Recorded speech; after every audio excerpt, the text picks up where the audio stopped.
మరి పాత సంవత్సరము ఇంతవరకు ఎన్నో సంవత్సరాలు గడిచిపోయి ఉన్నాయి. మరి 2025 అనేది మరి వెళ్ళిపోతున్నది. నూతన సంవత్సరంకు మరి టీవీ వాళ్ళు కానీ సిద్ధపడుతూ ఉన్నారు. ఎందుకంటే వాళ్ళకు వ్యాపారం, మంచి వ్యాపారం. వాళ్ళకు కొత్త సంవత్సరం వచ్చినా, ఏ పండుగ వచ్చినా, ఏదొచ్చినా బిజినెస్ పర్సన్స్కు మరి మంచి అది డబ్బు సంపాదించడానికి వీలవుతుంది. మరి విశ్వాసులమైన మనం ఈ నూతనత్వంను ఏ రీతిగా మరి మనము సెలబ్రేట్ చేసుకోవాలని కాదు, కానీ చేసుకోకున్నా అది ఎవరి సొంత అభిప్రాయమై ఉన్నది. కానీ ఏంటంటే ఒక నూతనత్వం అనేది మనకు చాలా అవసరమైనది. ఎవరైనా కూడా ఏదైనా కొత్త బట్టలు కానీ ఏదైనా కొనుక్కుంటే,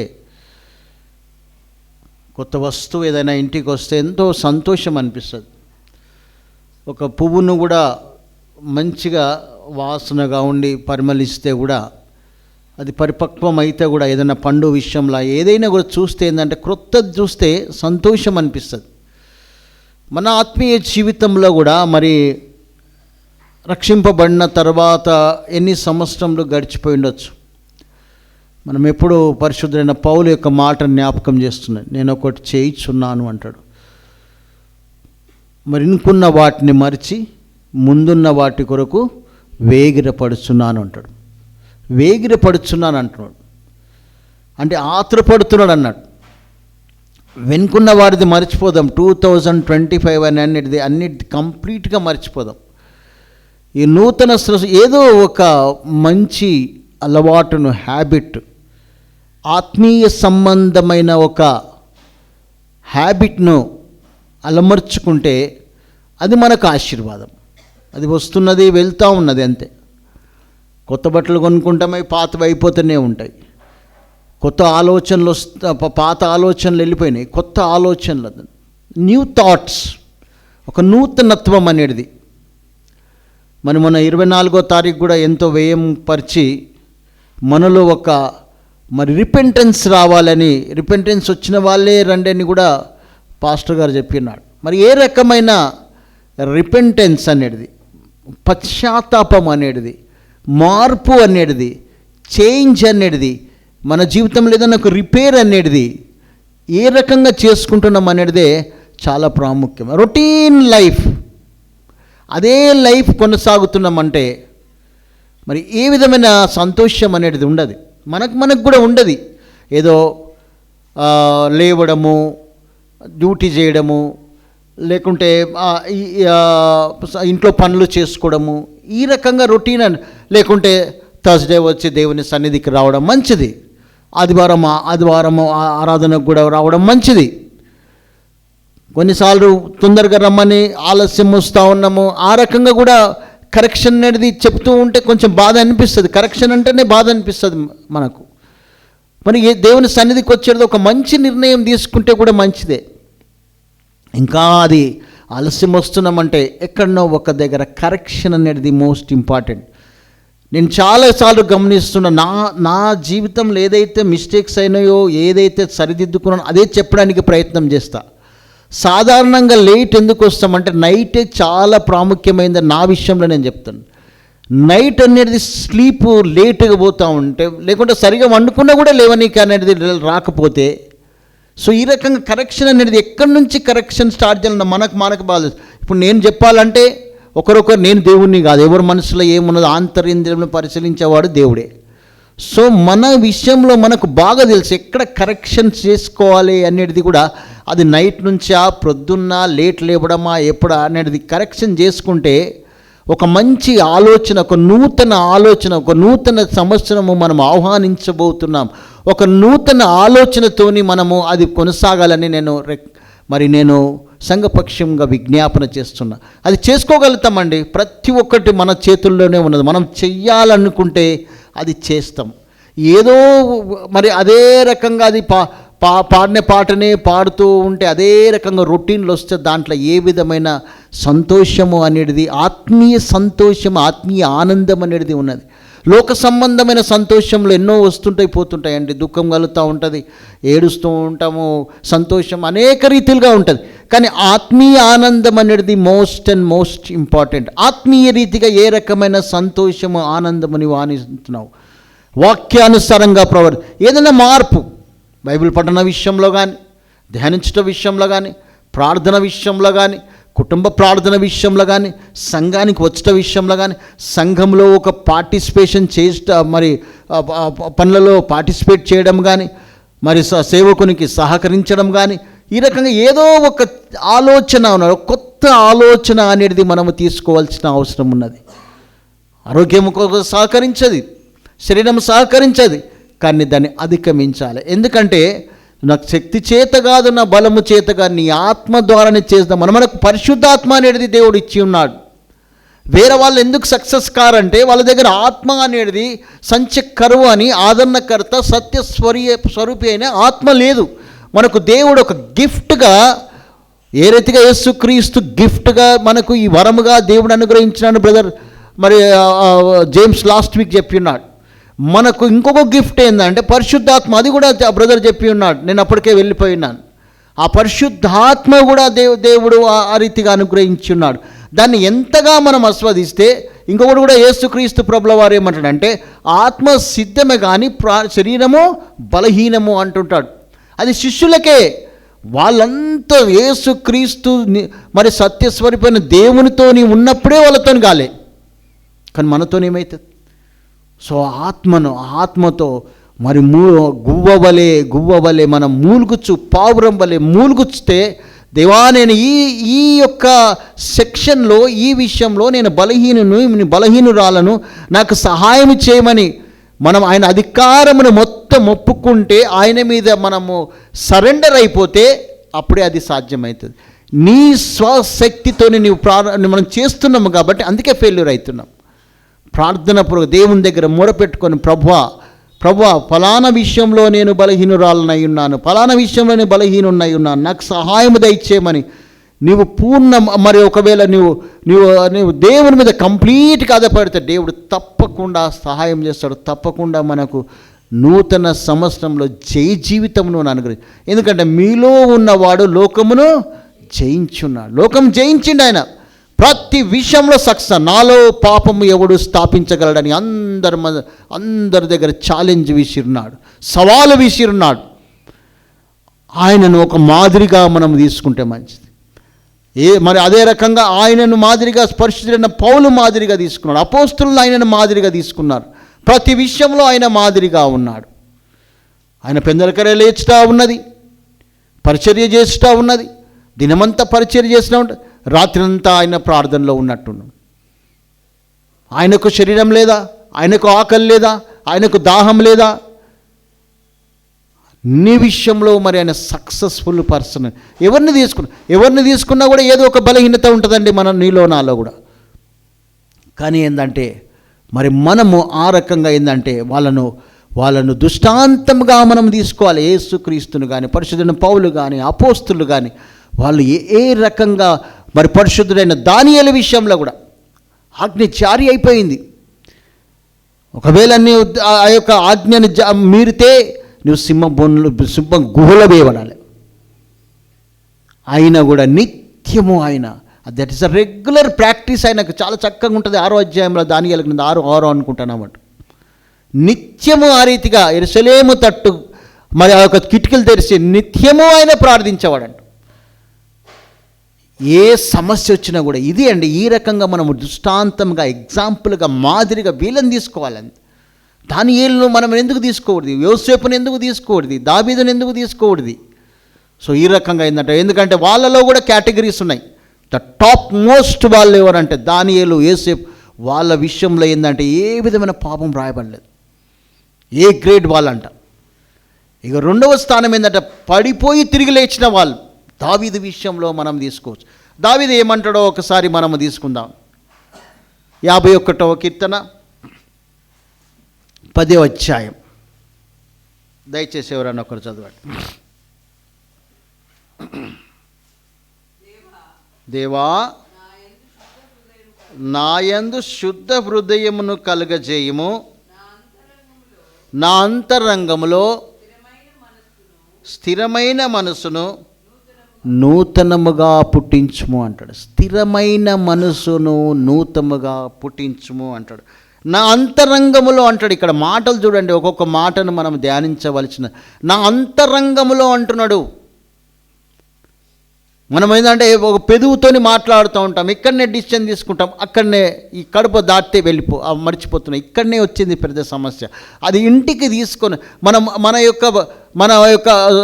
యొక్క బ్రెయిన్లో అది ఎక్కించుకొని ఇది చెయ్యాలి అని నిర్ణయించుకొని వెళ్ళి అది కంటిన్యూవేషన్ అవుతుందా, ఇక్కడనే విడిచిపెడుతున్నాం. అది ఒక విషయంలో ఏదైనా పరిశుద్ధ బల్ల దగ్గర ఏదైనా నిర్ణయం తీసుకుంటే అది ఆంతరింద్రియంలో కావాలి. అందుకే 103వ కీర్తన, అంతరంగమున్న సమస్తమైన పరిశుద్ధ నామమును సన్నతించుము అంటాడు. ఆయన చేసిన మేలును దేనిని మర్చిపోకు అంటున్నాడు. ఆయన మేలు చేస్తూనే ఉన్నాడు. నీవు ప్రార్థించకపోయినా, మొరపెట్టకపోయినా ఆయన కాపుదల, ఆయన భద్రత, మనకు అనారోగ్యం ఆరోగ్యం అన్నీ ఇస్తూ ఉన్నాడు. అన్నీ ఇస్తుంటే కూడా ఇంకా మన ఎక్కడ చేంజ్ రావడం లేదంటే ఆంతరింద్రియంలో, హృదయంలో అది కార్యము జరగడం లేదు. సో దావీదు మహారాజు విషయంలో ఈ కీర్తన అనేది మనకు ఎప్పుడైనా కూడా మనం ఎన్నోసార్లు ధ్యానిస్తూ ఉంటాం. ఇక్కడ ఏమంటున్నాడు అంటే నూతనమైన మనస్సు, నూతనముగా స్థిరమైన నా అంతరంగములో స్థిరంగా ఉండాలి. స్టేట్ ఫాస్ట్గా ఉండాలి, స్థిరంగా ఉండాలి. అది అస్థిరంగా ఉంటున్నది. మన డిసిజన్స్ అనేది, మన ఆలోచనలు అస్థిరంగా ఉంటున్నాయి. అవి ఏంటంటే నూనె అనే బండ మీద వేస్తుంటే జారిపోతున్నాయి. ఆ రకంగా మర్చిపోవడం. సీరియస్నెస్ అనేది మనం తీసుకుంటలేం, అది స్థిరంగా ఉండేటట్టు తీసుకుంటలేం. సో ఆ రకంగా నా అంతరంగంలో, హృదయంలో అన్నట్టు మనకేముంటుంది? ఆత్మ ఉంటుంది, ప్రాణము ఉంటుంది, శరీరము ఉంటుంది.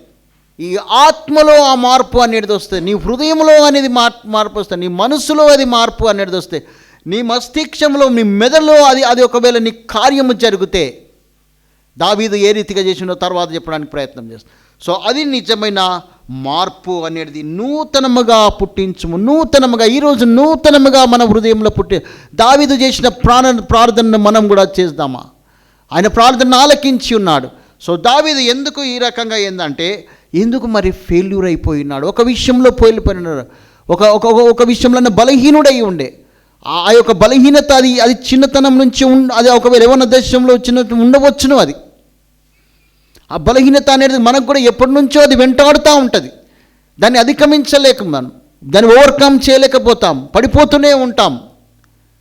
సో దావీదు ఆ విషయంలో అది సీరియస్గా దేవుని సన్నిధిలో ప్రార్థించలేదో ఏమో. అది చూద్దాం మనం. 2వ సమూయేలు 11వ అధ్యాయము 1వ వచనంలో మనం చూస్తే దావీదు ఆ సీక్వెన్సెస్ ఏ రీతిగా అతడు పడిపోయి ఉన్నాడో మనం కొద్దిగా ధ్యానిద్దాం. 1వ వచనం దయచేసి చదవండి.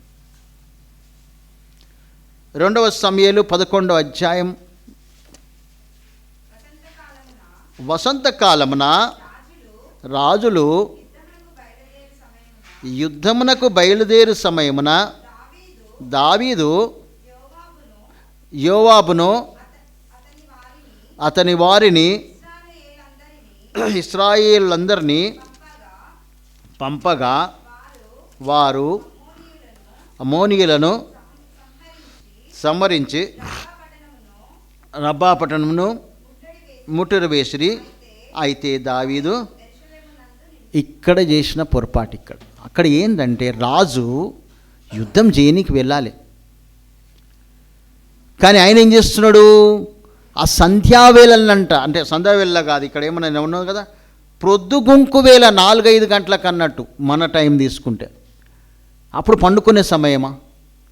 ఎన్ని మిస్టేక్స్ చేసినది. మొట్టమొదటి మిస్టేక్ ఏంటంటే యుద్ధంకి వెళ్ళలే. మనం సామెతల 30వ అధ్యాయంలో మనం చూస్తూ ఉంటాం. ఒకటి ఉన్నది ఏంటంటే తన సైన్యమునకు ముందు నడుచుచున్న రాజు అంటేనే ఉన్నది. సైన్యంకు ముందు నడవాలి, వాళ్ళకి వ్యూహాలు ఇవ్వాలి, ఏ రకంగా యుద్ధం చేయాలి. ఎందుకంటే నా వ్రేళ్లకు యుద్ధము నేర్పిన వాడము నీవే అంటాడు దావీదు. ఎక్కడ వెళ్ళినా కూడా యుద్ధం నైపినాడు. ఎందుకంటే ఆయన ఎక్కడున్నా కూడా చేయమని చాలా భయంకరుడని మరి ఆ యొక్క అబ్షాలోముకు చెప్తా ఉంటారు, మీ అంటే దావీదు సాధారణమైన వ్యక్తి కాదు అంటని చెప్తారు ఉంటారు. సో ఆ రకంగా యుద్ధ ప్రావీణుడైన, ఎన్నో యుద్ధాలు చేసాం, రక్తం ఒలింకించి ఉన్నాడు ఆయన. సో ఆయన ఏం చేస్తున్నాడంటే నిద్రపోతూ ఉన్నాడు. మొట్టమొదటిగా ఏంటంటే మరి రాజులు యుద్ధం చేసే సమయమున ఇద్దరు నిద్ర మరి పోకపోవడం ఒక తప్పు. నెక్స్ట్ ఇంకోటి ఏంటంటే మరి అది నిద్రపోతూ ఉన్నాడు, సాయంకాల సమయమున నిద్రపోవడం. మరి అప్పుడు ఏం చేసినంటే సాతాను ఆ యొక్క బెత్షెబా రూపంలో అతనికి శోధన అనేది వచ్చింది. అతను శోధింపబడి ఉన్నాడు. ఆ శోధింపబడినప్పుడు మరి అప్పుడు ఆయన ఏంటంటే అప్పుడు అంతా మర్చిపోయినాడు. ఆయన ఏం మర్చిపోయిందంటే తన పాత జీవితమును మర్చిపోయినాడు. మనకు కూడా ఏదైనా సంభవించినప్పుడు అయితే మన పాత స్థితి ఏముండే 2025 ఏ రీతి కూడా మర్చిపోతాం. మనం దేవుడు చేసిన మేలు మర్చిపోతాం. దావీదు కూడా ఏంటంటే ఆ పాపం అనేది చెయ్యక ముందు ఏంటంటే ఇవన్నీ జ్ఞాపకం రాలేదు ఆయనకు. ఆయన గొర్రెల కాపరి ఉండే, గొర్రెలు కాచుకునేవాడు అంతే. కానీ ఇశ్రాయేళ్లకు రాజుగా చేసాడు, మర్చిపోయిండు. ఆయన మహాత్మ్యమును ఆయన చూడడని అనుకున్నాడేమో. సో ఆ రకంగా గొల్యాతును చంపినాడు. చిన్న బాలుడు, 17 ఏళ్ల వయస్సు బాలుడు, ఆ భయంకరమైన అన్ని విద్యల్లో ప్రావీణ్యం పొందిన ఆ యొక్క గొల్యాతును చంపినాడు. అది మర్చిపోయినాడు. రాజుకు అల్లుడుగా ఇవ్వడు. గొర్రెల కాపరైన ఏదో బెత్లెహేమ్ అనే ఊరిలో ఎక్కడో పాటలు పాడుకుంటా గొర్రెలు మేపుకునేవాడు. రాజుకు సౌలు రాజుకు అల్లుడైపోయినాడు. సో అరణ్యంలో మరి తర్వాత అన్యాయంగా సౌలు మరి అతను తరమబడుచున్నాడు. నెమ్మది లేదు. ఎప్పుడొచ్చి సౌలు వచ్చి అటాక్ చేస్తాడో తెలియదు. అంత భయంకరమైన పరిస్థితిలో నుంచి మరి సౌలును మరి దావీదును దేవుడు కాపాడి ఉన్నాడు. అది మర్చిపోయి ఉన్నాడు. మరి ఈ రీతిగా అనేక రీతిలుగా దేవుడు రాజుగా అభిషేకింపబడి ఉన్నాడు. గొర్రెల కాపరైన వాడు ఇశ్రాయేలులకు రాజుగా అయిపోయి ఉన్నాడు. ఇవన్నీ మర్చిపోయి ఉన్నాడు. ఇంకోటి ఏంటంటే తన యొక్క కర్తవ్యం, తన డ్యూటీ ఏముందో అది మర్చిపోయినాడు. రాజులు వసంతకాలమున యుద్ధం చేసే టైంలో యుద్ధము పోకుండా తన సైన్యాధిపతులను పంపించేసి ఇంట్లో పండుకొని ఆ యొక్క మరి అటు ఇటు పచార్లు కొడతా ఉన్నాడు. అప్పుడు సాతాను వచ్చినాడు. సో ఈ రకంగా ఏంటంటే మనకి ఏదైనా పని అప్పచెప్పినప్పుడు మన పనిలో మనము నిమగ్నమైపోవాలి. మన పని కాక ఇంకొక పని చేస్తూ ఉంటే పాపంలో ప్రవేశించే ప్రమాదం అనేది మనకు సంభవించవచ్చును. సో కాబట్టి ఏంటంటే ప్రభునందు ప్రియులారా, ఈ రకంగా ఏంటంటే మనకు మరి దావీదు ఆ రకంగా తప్పిదంలో పడిపోయిన తన పాత జీవితమును మన యొక్క 2025లో ఏమేమి తప్పుదం చేసినావు, ఏమేమి మనం ఆత్మీయ రీతిగా బలహీనత చేసినావు అన్నీ లిస్ట్ అవుట్ చేసుకుంటే తప్పేం లేదు. దాన్ని ఒక్కొక్కటి యేసు రక్తము చని ఒక రెడ్డింగ్ పెన్నుతో కట్ చేస్తే మంచిది. సో ఆ రకంగా దావీదు మరి తన పాపంలో పడిపోయి ఈ రకంగా మనకు కూడా తటస్థిస్తూ ఉంటాయి. మన బలహీనత ఏమైనదో మనకు తెలుసు. ఇంకొకటి ఇక్కడ చూస్తూ ఉంటే మనకు ఒకటి ఎప్పుడు జ్ఞాపకం చేసుకుంటాం ఏంటంటే ఇక్కడ ఏంటంటే మరి దేవుని యొక్క ఆత్మ కలిగి ఉన్నవాడు పరిశుద్ధైన పౌలు దేవుని యొక్క ఆత్మ అభిషేకింపించున్నాడు. సమూయేలుతో అభిషేకింపబడిన వాడు, దేవుని ఆత్మ ఉన్నవాడు, దేవుని యొక్క ఏఫోదుని తెప్పించి యుద్ధాలు చేసినవాడు, జయం పొందినవాడు, ఎక్కడ వెళ్ళినా కూడా దేవుడు జయం అనుగ్రహించున్నాడు. అట్టి అనుభవం కలిగినాడు. మనలో కూడా ఏంటంటే మనం ఏదైనా పాపములు తప్పిదములు చేస్తున్నామంటే మనం ఒకవేళ దేవునిలో రక్షింపబడిన వాళ్ళమైతే దేవుని యొక్క ఆత్మ మనలో నివసిస్తూ ఉంటుంది. మన మనసాక్షి గద్దిస్తూ ఉంటుంది. సో యవనస్తులైన వాళ్ళు చాలా జాగ్రత్తగా ఉండవలసిన, నడి వయస్కులైన వృద్ధులైన ఎవరికైనా కూడా మనకు దేవుని ఆత్మ ఉంటుంది. ఏ తప్పిదం చేసినా కూడా ఒకవేళ నువ్వు మనము ఉదయకాలంలో లేచి మనం ప్రార్థన చేయాలనుకుంటాం, దేవుని ఆత్మ మనం లేపుతూ ఉంటుంది, శరీరము పడుకోమంటూ ఉంటుంది. దాన్ని అధిగమించాలి. దేవుని ఆత్మకు నీ ఒబీడియన్స్ చూపెట్టాలి అంతే. దేవుని ఆత్మ నీవేం చెప్తే ఒక మంచి నిర్ణయం తీసుకుందాం ఈరోజు. దేవుని ఆత్మ నీకు చెప్పిన వెంటనే విధేయత కనపరచినట్లు, ఒబీడియంట్ కనిపించి ఒక మంచి డిసిషన్ తీసుకుందాం మనం. ఇక్కడ దావీదుకు ఆ పాపం చేసినప్పుడు ఆ యొక్క పరిశుద్ధాత్మను అక్కడ కంప్లీట్గా మయమరిచినట్లు మనం కూడా అంతే దేవుని విడిచిపెట్టేస్తాం అంతే. ఏదన్నా బూతులు మాట్లాడినప్పుడో, లేకుంటే ఎవరితో కొట్లాడినప్పుడో, ఎవరి మీద కోపం ఉన్నప్పుడో, లేకుంటే నిద్రపోయేటప్పుడు అవన్నీ దేవుణ్ణి ఏం అక్కడ పక్కకు పెడతాం. ప్రభు నీవు అక్కడ ఉండు, కొద్దిసేపు ఉండు ప్రభు, జర నేను నా పని నేను చేసుకుంటాను. నో, అక్కడనే మిస్టేక్ అవుతున్నది. దేవుని ఆత్మ ప్రతిసారి దేవుని ఆత్మ, దేవుని పరిశుద్ధాత్మ నిన్ను మరి ప్రేరేపిస్తున్న కొద్దీ మనం కంప్లీట్గా ప్రభువా నీ మీద ఆనుకుంటా, నిన్ను హత్తుకుంటా, నీ మీద వాలిపోతా, నాకు సహాయం దయచేయమంటాని మొండిగా ఒకవేళ ప్రార్థన చేస్తే, ఎందుకంటే శరీర సంబంధమైన వాటి విషయంలో ఎంతో మొండిగా ఉంటాం, ఎంతో పర్ఫెక్ట్గా ఉంటాం. మరి ఆత్మ సంబంధమైన వాటి విషయంలో ఎందుకు మనం మొండితనంగా ఉంటాం?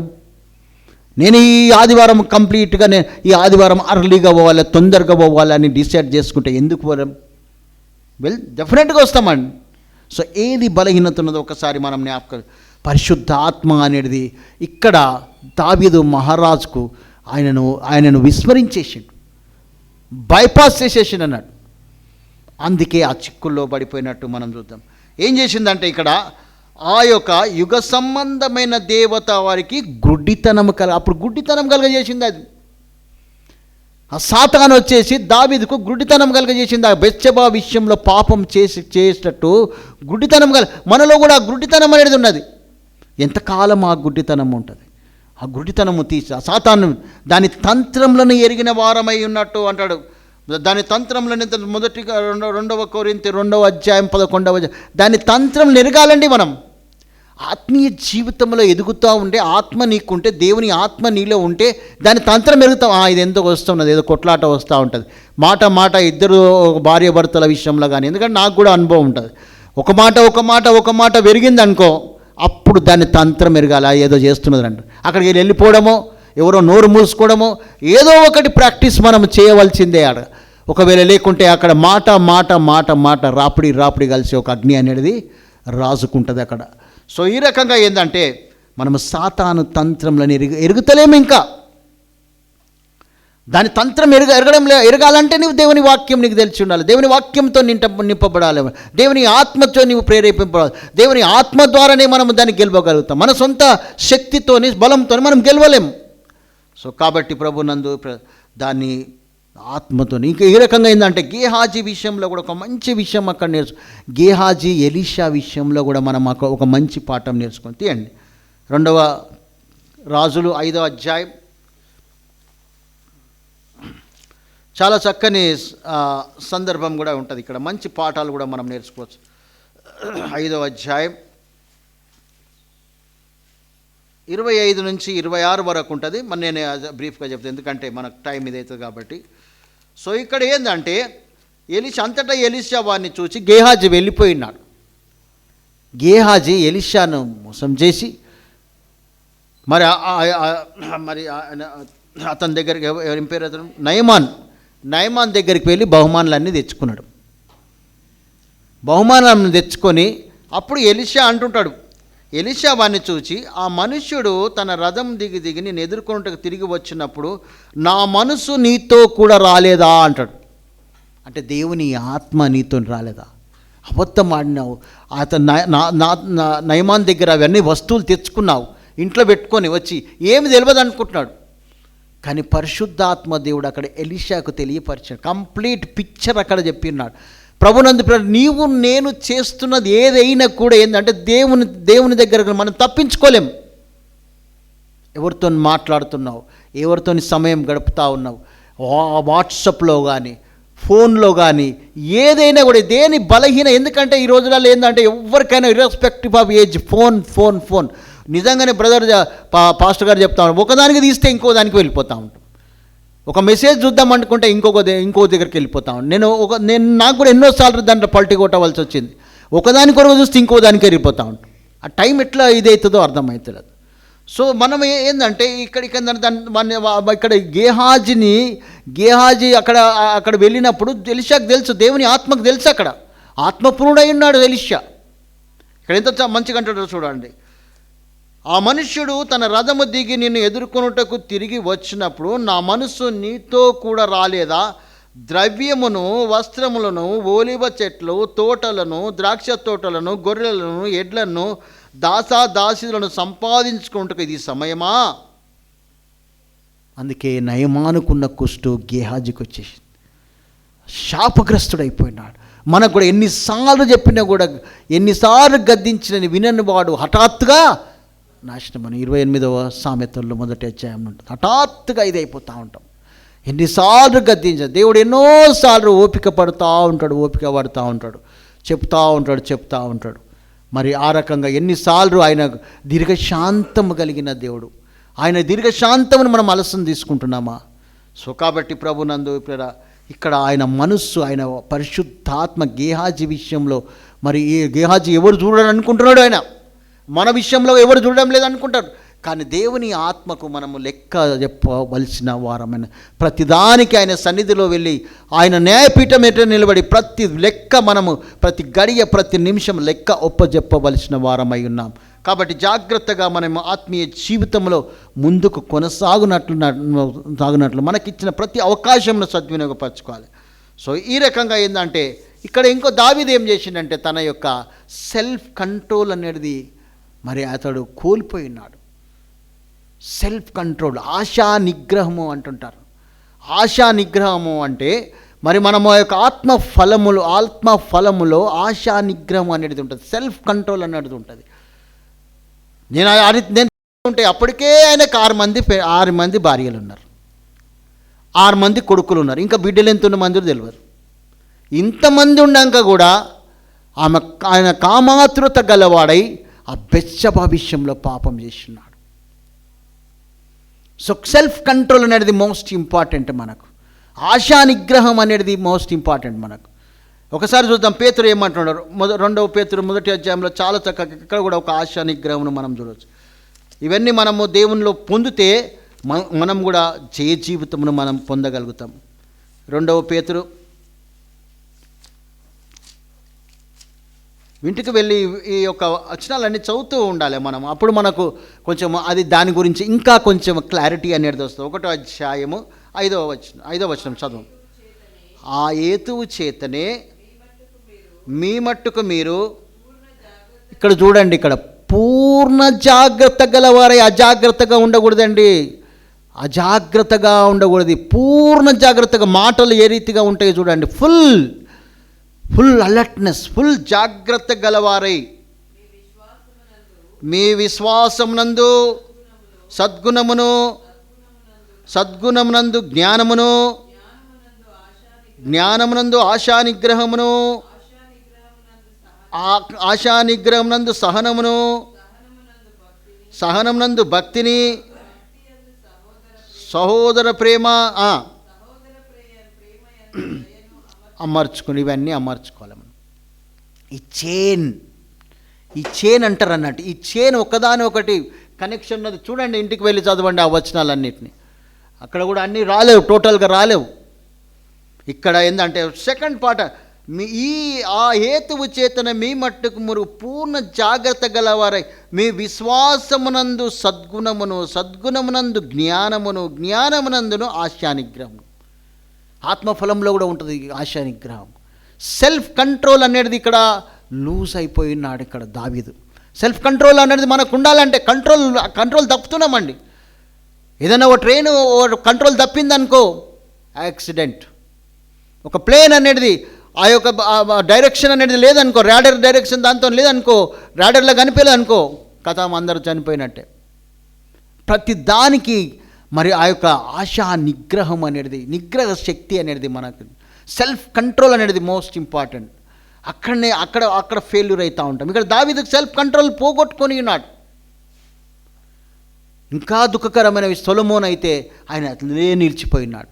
తర్వాత దేవుని కృపను బట్టి ఆయన మరి ఆ యొక్క ప్రసంగి రాసినప్పుడు దేవుడు కనికరించిండేమో, అది మనకు మనం అర్థం. ఎందుకంటే అభిషేకించిన వారిని దేవుడు వదిలిపెట్టాడు. లాస్ట్ మూమెంట్లో నన్ను ఆ యొక్క ప్రార్థన చేస్తుంటే ఎందుకంటే శిలువ మీద ఆ దొంగను లాస్ట్ మూమెంట్లో కూడా కనికరించిన దేవుడు. సొలొమోను కూడా కామాతృప్తుడైపోయి 11వ అధ్యాయంలో మరి 1 రాజులు 11వ అధ్యాయంలో చాలా దేవుడు స్పష్టంగా చెప్తాడండి మనకు, మీరు మోయాబీలను, ఐగుప్తీలను, అన్య స్త్రీలను వివాహం చేసుకోకూడదు. ద్వితీయోపదేశ కాండంలో చాలా చక్కగా చెప్తాడు. ఇక టైం ఉంటే అవన్నీ ధ్యానించవచ్చు, కానీ చాలా చెప్పాడు. ఎవరిని అన్య స్త్రీలను వివాహం చేసుకోకూడదు అంటే అదే చేసిండు సొలొమోను. 3000 మంది ఉపపత్నులు అంట, 300 మంది పత్నులు, రాణులంట 700 మంది ఉపపత్నులంట. అసలు అది ఏంటంటే ఒకప్పుడు ఎప్పుడో నేను చాలాసార్లు చెప్పిన ఒక విజయవాడలో నేను వెళ్ళింటి, ఒక పిచ్చి అంటే కొంచెము మెంటల్లీ రిటైర్డ్ అబ్బాయి ఉండే. అంటే అబ్బాయి ఏం కాదు, యవనస్తుడే. ఆయన మ్యాక్స్ చేసుకుంటుండే, డ్యాన్స్ చేస్తుండే, ఆయన సామెతలన్నీ చెప్తూ ఉండండి. ఆయన ఏమంటుండే అంటే ఒక జోక్ చెప్పిండే ఏంటంటే, సొలొమోన్ ఫ్యామిలీ మరి గ్రూప్ ఫోటో తీస్తే ఎంత పెద్దగా ఉంటుందో కదా ఫోన్. ఎందుకంటే మొన్న మనం గ్రూప్ ఫోటో తీసినాం, అందరం సరిగా ఒక్కొక్కరు ఒక్కొక్క రకంగా వచ్చిండ్రు. ఆ రకంగా సొలొమోన్ ఫ్యామిలీ గ్రూప్ ఫోటో తీస్తే అసలు అప్పుడు కెమెరా లేదు, ఏం లేదు కదా, ఎంత ప్రాబ్లం ఉండేనో చూడండి. ఈ రకంగా ఏంటంటే ఎంత సెల్ఫ్ కంట్రోల్ లేదు. సొలొమోన్ జ్ఞానం ఉన్నది, అపరిమితమైన జ్ఞానం ఉన్నది ఆయనకు. ఆయన జ్ఞానం నుంచి సీపాదేశపు రాణి కూడా వచ్చేసిందంట ఆ రోజు. ఎంత జ్ఞానము అంటాను. ఆయన ఆహారమే కానీ అన్ని రకాలుగా ఉన్నది. ఇంకొకటికి ప్రసంగులు వెళ్తే ఇక అన్నీ ఉంటాయి. ఆయన కన్నుకు ఏది మంచిగా ఉంటే అది చేసిండంట. ఆయననే కోల్పోయిండండి. ఆశా నిగ్రహం కోల్పోయినాడు, కామాతృత గలవాడైనాడు, ఆ రకంగా పడిపోయి ఉన్నాడు. సో కాబట్టి మనము నీవు నేను ఏ రకంగా, మన జ్ఞానం ఏ పాటిది. దావీదు కూడా అంత పెద్ద భక్తుడై ఉన్నాడు, ఆయన పడిపోయి ఉన్నాడు. వాళ్ళు ఒక విషయంలో వాళ్ళు బలహీనలైన, ఏ విషయంలో మనం బలహీనమైనాం మనకు తెలుసు. నా పాపము నాకు బాగా తెలుసు అని ఇదొక 51 కీర్తనలోని దావీదు మహారాజు అంటాడు, నా పాపం నాకు బాగా తెలుసు అంటాడు. మనం వ్యక్తిగతంగా కూడా మన పాపం మనకు బాగా తెలుసు, ఎవరు తెలియదు.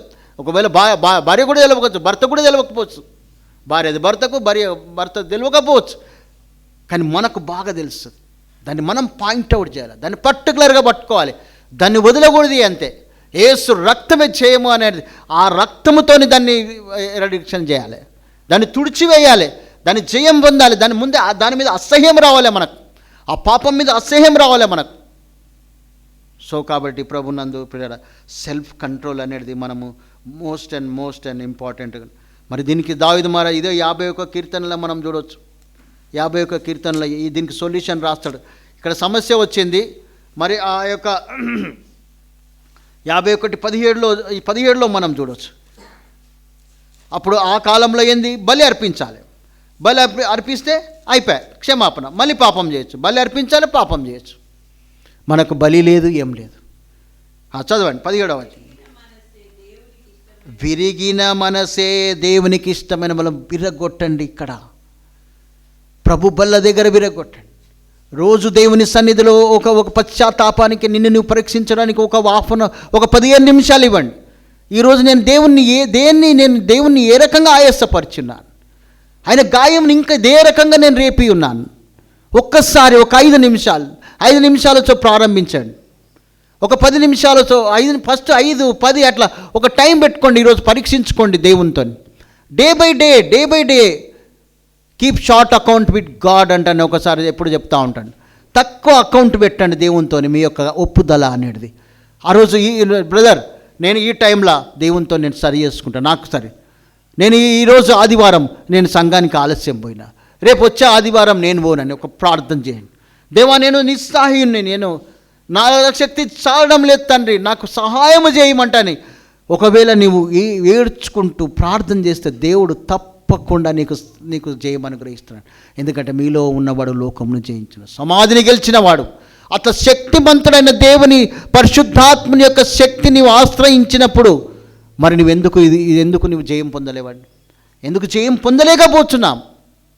ప్రతిసారి చెప్తా ఉన్నాడు, వాక్యం వింటూనే విన్నా చెవులు బద్దలైపోతున్నాయి, కానీ మన దగ్గర రియాక్షన్ అనేది లేదు. వాక్యం వినువారై మాత్రమై ఉండి మనల్ని మనమే మోసపరుచుకుంటున్నాం. ప్రవర్తించువారమైన ఎప్పుడు అది ఈ క్షణమే, ఇదే మిక్కిలి అనుకూలమైన క్షణం. ఇప్పుడే డిసిషన్ తీసుకోండి, రేపు మనది కాదు, రేపు ఏం సంభవిస్తుందో తెలియదు, రేపు మన మధ్యలో ఎవరు ఉండరో మనకు కూడా తెలియదు. పచ్చని మరి గడ్డి పువ్వు లాంటి వారిదండి ఆయుస్. సిస్టర్ ఇందాక ప్రార్థన చేస్తున్నది, మన ఆయుస్ ఏ పాటిది? ఇంతలో ఉండి అంతలో కనపడే నీటి ఆవిరి లాంటిది. ఇక్కడ ఎన్నో ఉన్నాయి ఎగ్జాంపుల్స్ దేవుని వాక్యంలో. ఎందుకంటే దాని గురించి ఎందుకు మనం ఉబ్బలాడుతూ ఉన్నాం? సో ప్రభునందు ప్రియులారా, మరి విరిగి నలిగిన విరగాలే ముక్కలు జలం. దేవుని సన్నిధిలో ఒక 5 నిమిషాలతో ప్రారంభించండి. రేపటి నుంచే ప్రారంభిస్తాం. ఆ రకంగా ప్రార్థిస్తే మనము అది దేవుని సన్నిధిలో నువ్వు సాక్ష్యం చెప్పొచ్చు. నువ్వు ప్రాక్టీస్ చేయడం లేదు కాబట్టి 2వ శనివారం రోజు కొంచెం ఎవరైనా ఒక సాక్ష్యం చెప్పండి ఆయన ఎవరు లేవరు. మొట్టమొదటిగా మన దగ్గర సిద్ధపాటు ఉండదు. సరే ఈ రోజైనా వదిలేయండి, ఇక పాతది ఇక ఊకంటే కూడా కొంచెం ఎవరికైనా కొంచెం బాధ అనిపిస్తుంది, కాదంటలేను నేను. కానీ ఒక ప్రాక్టీస్ చేస్తాం, వెనుకున్న వాటిని మర్చి ముందున్న వాటి వరకు వేగిరపడదాం. ఇప్పటికైనా కూడా నేను ఏదో ఒక విషయంలో ప్రార్థన చేసుకున్న బ్రదర్, ప్రార్థన చేసుకున్న సిస్టర్ నాకు జయం అనుగ్రహించిందని 2వ శనివారం అని సంఘం మీదట పంచుకుంటే ఎంత మంచిగా వేరే వాళ్ళకి ఎంత ప్రేరేపణ వస్తుందండి. ఇది నిజమైన సహవాసం, ఇది సజీవమైన సహవాసం అనొచ్చు. అంతే, లేకుండా నిర్జీవం అయిపోయింది అంతే. ఏ విధమైన జీవం లేకుండా అయిపోతుంది. మనం ఏదో వస్తున్నాం పోతున్నాం అంతవరకే అవుతుంది. సో కాబట్టి ప్రభునందు విరిగి నలిగిన హృదయము నీవు అలక్ష్యము చేయడైనా విరగాలి.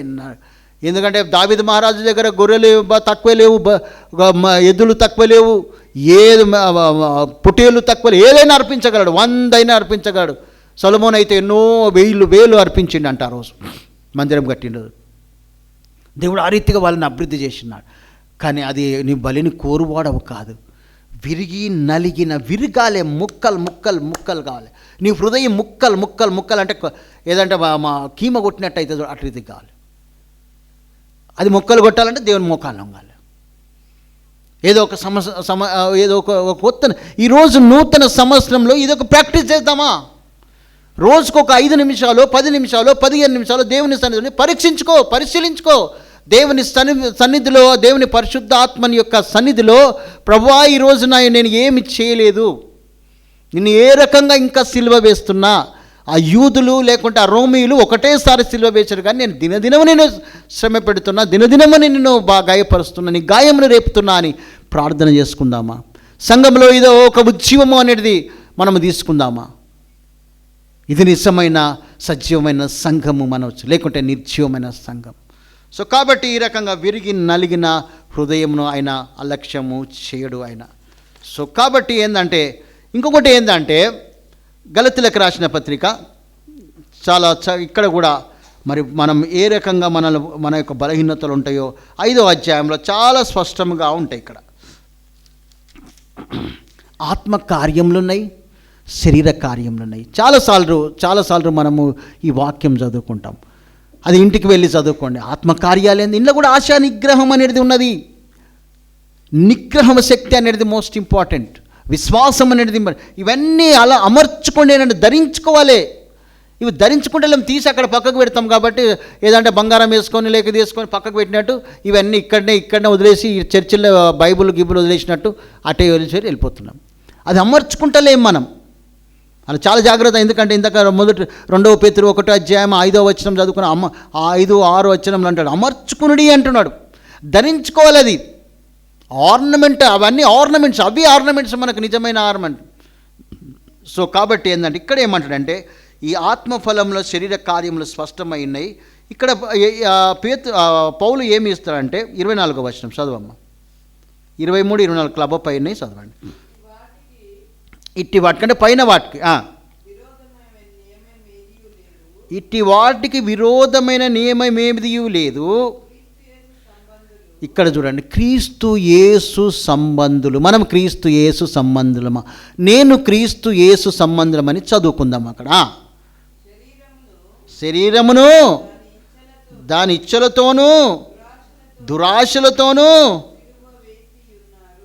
సిలువ వేసి ఉన్నారు. కింద కూడా చదవండి. మనం ఆత్మను అనుసరించి జీవించి వారమైతిమా, ఆత్మను అనుసరించి క్రమముగా నడుచుకుందుము అంటున్నాడు. క్రమముగా డిసిప్లిన్ 10 అంశాలలో చెప్పినాడు పాస్టర్ గారు. డిసిప్లిన్ క్రమముగా చేస్తున్నామా? క్రమముగా ఉండాలండి. అక్రమము చేయవారులారా నా ఇద్దరి నుంచి వెళ్ళిపోండి అన్నాడు. క్రమముగా చేస్తూ ఉండాలి. సో కాబట్టి ఇక్కడ ఏమంటున్నాడంటే క్రీస్తు యేసు సంబంధులు శరీరమును దాని ఇచ్చలతోనూ దురాశలు సిలువ వేసి ఉన్నారు. సిలువ వేయలే, మనం దాన్ని సిలువ వేయలే. సిలువ అంటే ఏదో ఇక్కడ పెట్టుకోవడం కాదు. ఇది సిలువ వేసుకోవాలి. నీకు ఏదైనా నిద్ర విషయంలో నీవు సిలువ వేస్తున్నావా? ఆహారం విషయంలో నీవు సిలువ వేస్తున్నావా? సమయం వ్యర్థపుచ్చుకుంటూ సిలువ వేస్తున్నావా? నీ సెల్ ఫోన్ ఆపరేట్ చేస్తుట్లో సిలువ వేస్తున్నావా? ఇతరులతో మాట్లాడుట వ్యర్థంగా మాట్లాడుతా, వ్యర్థమైన మాటలు మాట్లాడుతా, టైం పాస్ చేస్తుట అనేది నువ్వు సిలువ వేసి ఉన్నావా? నీ నోటికి సిలువ వేస్తున్నావా? నీ సమయానికి సిలువ వేస్తున్నావా?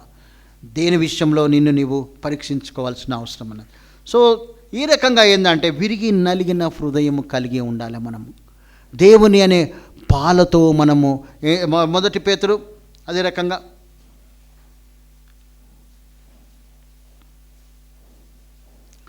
2వ అధ్యాయం 1 నిమిషం. 1 పేతురు 2వ అధ్యాయం 1వ వచనం. ప్రభు దయాళుడని మీరు రుచి చూచిన ఎడలా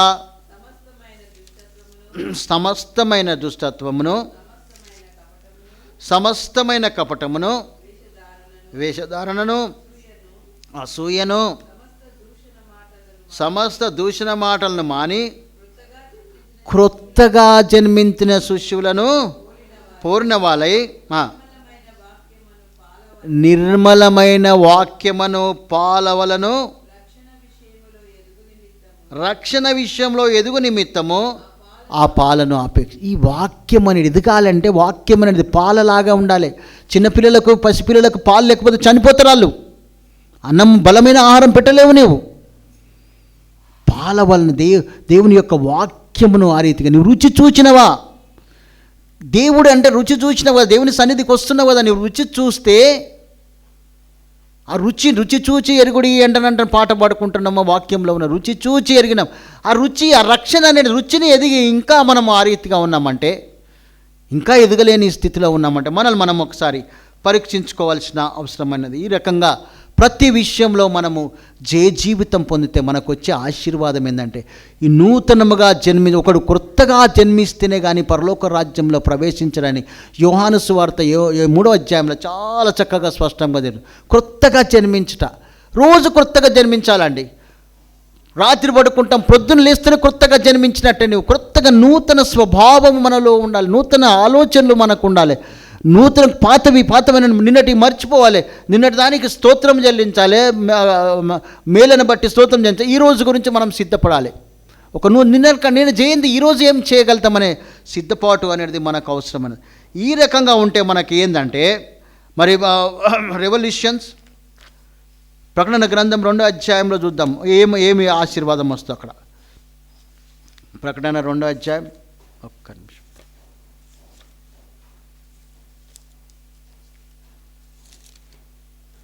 2వ అధ్యాయం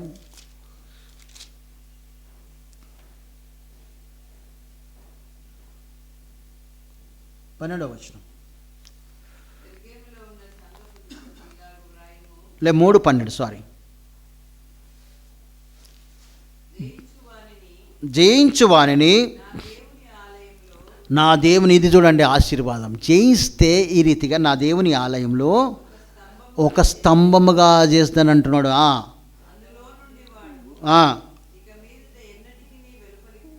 ఎన్నటికీ పోడు, మరియు నా దేవుని పేరును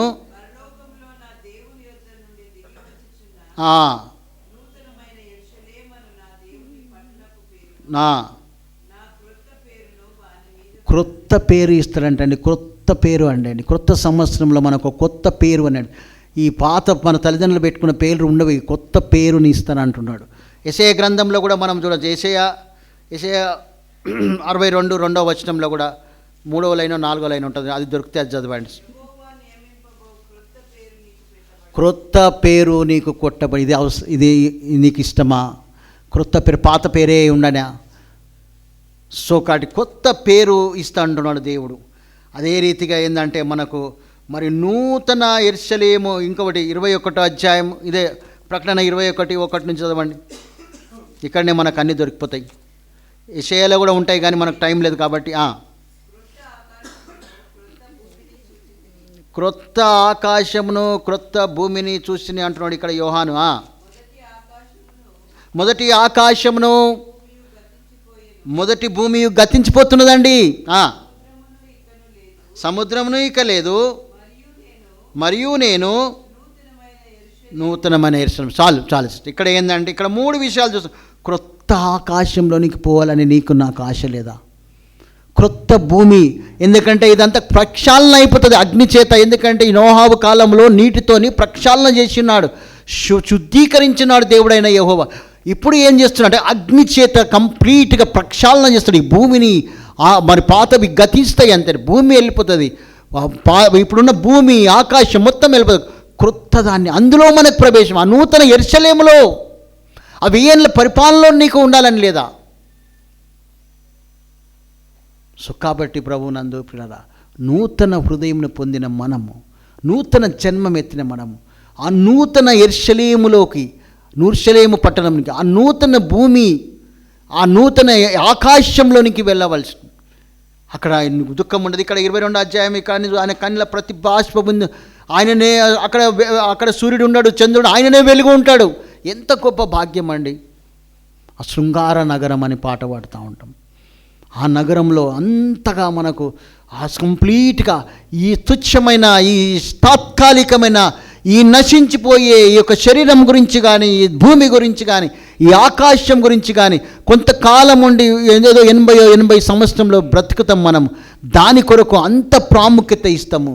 ఒక 5%, 1%, 2%, 3% దేవునికి ఇస్తాం. ఇక్కడనే మనం తప్పుట్టు అడుగులేస్తూ ఉన్నాం. దేవునికి ఎంత సమయం ఇస్తున్నామో, ఎంత ప్రాముఖ్యత ఇస్తున్నామో. ప్రాముఖ్యత ఇవ్వండి, దేవునికి ప్రాముఖ్యత ఇవ్వండి, దేవునికి ప్రాముఖ్యత ఇవ్వండి అని పదే చెప్తూ ఉంటాం. కానీ అది ఇవ్వం. శరీరంకు, ఉద్యోగానికి మంచిదే కావాలి, డబ్బు కావాలి, ఉద్యోగం కావాలి, ఉద్యోగం చేయాలి. కానీ అదొక 8 hours, అదొక 10 hours. మరి 24 నుంచి 10 hours 14 hours ఏం చేస్తారు? సో కాబట్టి ఈ రకంగా ఎంత సమయము ఆయనకి ఇస్తున్నాం అనేది మోస్ట్ ఇంపార్టెంట్. అప్పుడే మనం ఈ నూతన యెరూషలేములో మనం పోగలుగుతాం. లేకపోతే అన్నిటికంటే ఇంకొకటి కూడా మనం ఎప్పుడు జ్ఞాపకం చేసుకోవాలంటే, యేసుక్రీస్తు యొక్క సిలువ ఆయన వేసి ఉన్నారంటున్నా, ఆయన సిలువను జ్ఞాపకం చేసుకో. ఆయన నీ కొరకు ఎంత శ్రమ పడినాడో ఒకసారి జ్ఞాపకం చేసుకో. ముళ్ళ కిరీటం పెట్టినండి. నేను ఒక సౌండ్ అనేది విన్నాను. నేను అప్పటి నుంచి నాకు ఒక రకమైన కదలిక అనేది నాలో వచ్చింది. ఆ సిలువ మరి ఆ తల మీద ఆ యొక్క కిరీటమును పెట్టి రెల్లుతో కొట్టినప్పుడు ఆయన మరి కొండలు, లోయలు, కంప్లీట్ ప్రపంచం ఆ స్వరం అనే స్వరమును నువ్వు ఒకసారి వినాలి అంతే. తల మీద కిరీటం పెట్టి ఎవరి కొరకండి? దుఃఖం మనకు రావాలి అంతే. 2 ఇంచుల ములలు మెదడులో, ఆ యొక్క మస్తిష్కం, ఆ మెదడు, చిన్న మెదడు చిట్లిపోయి ఉండొచ్చు. ఎవరి కొరకు ఆ శ్రమ పడ్డాడు ఆయన? ఆయనకు అవసరమా? నీ కొరకు, నా కొరకు, అందరి కొరకు ఆయన ఎంత శ్రమ పడ్డాడు. ఆ కొరడా దెబ్బ కొట్టినప్పుడు మాంసం ఇట్లా పీక్కొని వచ్చేసింది. దున్నువానికి వీపు అప్పగించినట్టు పెట్టినాడు. అంత రాత్రంతా శ్రమపడి సిలువ యెరూషలేము వీధులలో మోసుకుంటూ వచ్చినాడు. దేని కొరకు వచ్చినాడు? అప్పుడు కూడా వాళ్ళు యెరూషలేము స్త్రీలు ఏడుస్తుంటే, అమ్మలారా నా కొరకు ఏడవకండి, మీ కొరకు, మీ పిల్లల కొరకు ఏడవండి అన్నాడు. తర్వాత సిలువ మీద పడుకోబెట్టి ఆ యొక్క శిలలతో కొట్టినప్పుడు కూడా అరిచి ఉన్నాడు. ఎంత గట్టిగా అరిచినాడు! అట్లా అంటున్నాడు. ఎట్లా బిగపట్టినాడు ఆ యొక్క నొప్పిని నీ కొరకు, నా కొరకు. ఆ సుత్తెతో ఆ యొక్క కొట్టి తర్వాత కట్టి ఆ సిలువను అక్కడ సిలువ మీద అట్లేసి తర్వాత ఏం చేస్తారంటే ఆ గుంతలు పడేసినప్పుడు పా అంటున్నాడు. ఇట్లా పైకి గుంజేసి ట్రైన్ ఒకసారి ఇట్లా అయినప్పుడు ఏ రీతిగా స్టార్టింగ్లో ఎట్లుంటుందో అంత శ్రమ అనుభవించి ఉన్నాడు నీ కొరకు. అంత ప్రేమ కనపరిచున్నాడు. అది జ్ఞాపకం చేసుకుందామా? మనము జయ జీవితం పొందుదామా? చివరిగా దావీదు మహారాజు చేసిన ప్రార్థన మనం జ్ఞాపకం చేసుకొని ప్రభు బలను సమర్పిస్తాం. మరి అక్కడ చూస్తూ ఉంటే, దేవా నాయందు శుద్ధ హృదయంను కలుగచేయము అని ప్రార్థించుకుందామా? నా అంతరంగంలో స్థిరమైన మనసును నూతనముగా పుట్టించుమని నూతన సంవత్సరమును మనం ఆహ్వానిస్తున్నాం, వెల్కమ్ చేస్తా ఉన్నాం. ప్రపంచమంతా టీవీలంతా వెల్కమ్ చేస్తూ ఉన్నారు 31 ప్రోగ్రాం గురించి. నీవు నేను ఏమీ సిద్ధపరచుకుందాం. ఒక 4 గంటలకో 5 గంటలకో 6 గంటలకో 7 గంటలకో ఒక 5 నిమిషాలు ఒక 10 నిమిషాలు దేవుని పరీక్షించుకుందాం. ఒక మంచి నిర్ణయం, ఒక బ్యూటిఫుల్, ఒక దేవునికి ఇష్టమైన ఒక నిర్ణయం తీసుకుందామా?